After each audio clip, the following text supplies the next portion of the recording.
obviously, there's a lot of Celtic fans are rather cynical about today's EGM. Slickett says Kavanagh made no promises about any of the 20 million going towards transfers or any guarantees of further investment. Rangers fans should be really worried. John says he's telling the gullibles what they want to hear. And Hugh says wasn't the same reception when Craig Whyte took over and Chick Green. But on the flip side, there is a lot of Rangers fans who seem to be really excited as well. Raymond says, I thought Marathi and Kavanagh came across really, really well today and very optimistic.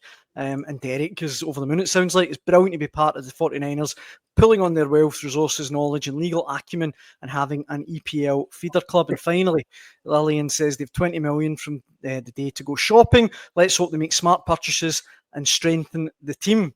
That's the thing that Andy says, Scott. They still have to go out and do the business now.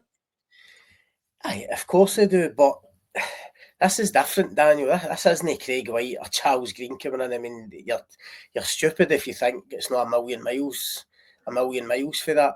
And look, they might not spend 20 million in this window. They might not spend 20 million in the next year. But the comforting thing for Rangers fans is they are now.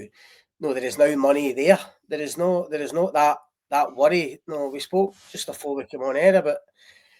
No, previously, even Rangers won the title in 2021, it still felt as if the club was living hand to mouth. It was still soft loans and investors putting money in, fans of the club essentially keeping the place going. This feels different, very different. Both of the guys spoke about that today, that there is now a comfort there. There's a security. They don't need to rush into decisions. They don't need to rush into signings. They don't need to rush into selling players. So that if the price isn't right, this is very different. This is proper. Certainly in Marathi's case, a sporting professional who's been part of two kind of big turnarounds in recent years, obviously at 49ers and Leeds United. So he's coming in with that blueprint, which he thinks will be successful. And he made he didn't hide the fact that he was coming in with the same blueprint at Rangers because he felt it was going to work and could turn the club around. But I mean, I don't know what some fans, maybe opposition fans, think. Kind of having a go at them, and saying it's never going to. I mean, they're here because they wouldn't be here if they didn't think they could win, and they didn't think they could be the number one club in Scotland. It'd be a complete waste of time. As Andy says, Andrew Kavanagh's got businesses all over the place. Based in Philadelphia. Why would they be bothering coming to? He spent basically the last 3-4 months in Glasgow, going to Turkey to see Fenerbahce, Rangers, going to Celtic Park.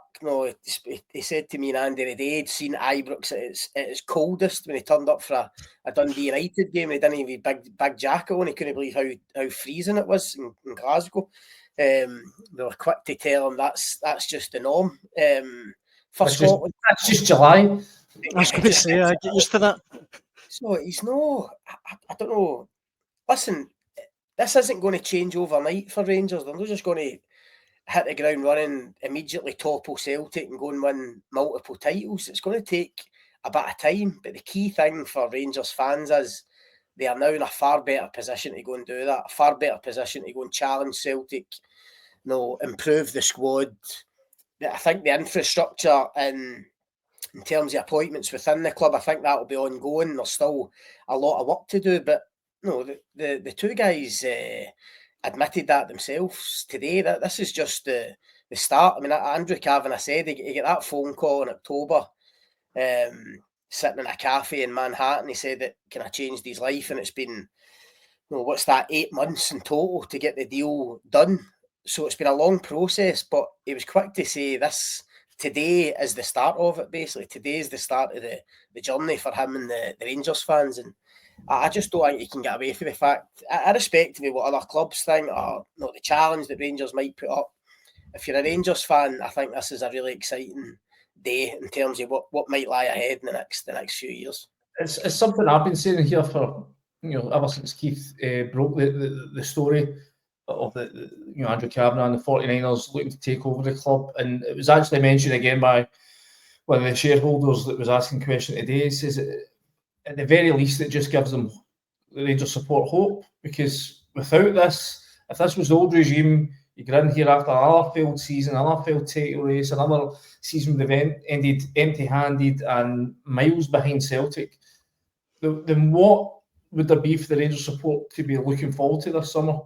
Without this, it would be another bleak couple of months watching the club scramble about, trying to make signings with no idea whether or not they're going to be a success. Of course, you're still in that situation now, but at least there's just this takeover, the fresh faces, the track record of what they've done elsewhere, I think gives, at the very least, scope for optimism, scope for hope, and that's what the Rangers fans will be clinging to. Listen, that could all get very quickly, washed away if the team makes a bad start, trips up in the Champions League qualifiers. Asked, Andrew Kavanagh today if he was the question I'd asked that Scott was referring to there. I'd said you've seen Ibrox at its loudest, the Fenerbahce game. I said he's seen Ibrox at its angriest a couple of occasions when results hadn't gone their way. At that point, he wasn't the one in the final line. He is now. He's going to be the guy having to face the flak if things don't go, if things get off to a bad start. He's perfectly happy with that. He's been a businessman. He's dealt with being the guy with the buck stops for all of his professional life. He knows what it's like to make decisions and to get some decisions wrong and have to deal with the repercussions of that. So listen, this is going to be magnified by 1,000,000%. Nothing he's experienced in his business life will come close to the pressure he's going to face if Rangers, lose an Old Firm game or lose a couple of games at home. But listen, as I said, Scott said he seems quite a assured character, and he seems to believe that he can handle it. As I said, proof will be in the pudding. But as I said, I think the Rangers fans can certainly have room for more optimism than would have been the case otherwise. Rangers need to be okay, Andy echoes that, saying, I think if this didn't happen, Andy, the waiting list for season tickets would have been severely tested, because I know for a fact a lot of people were ready for chucking it.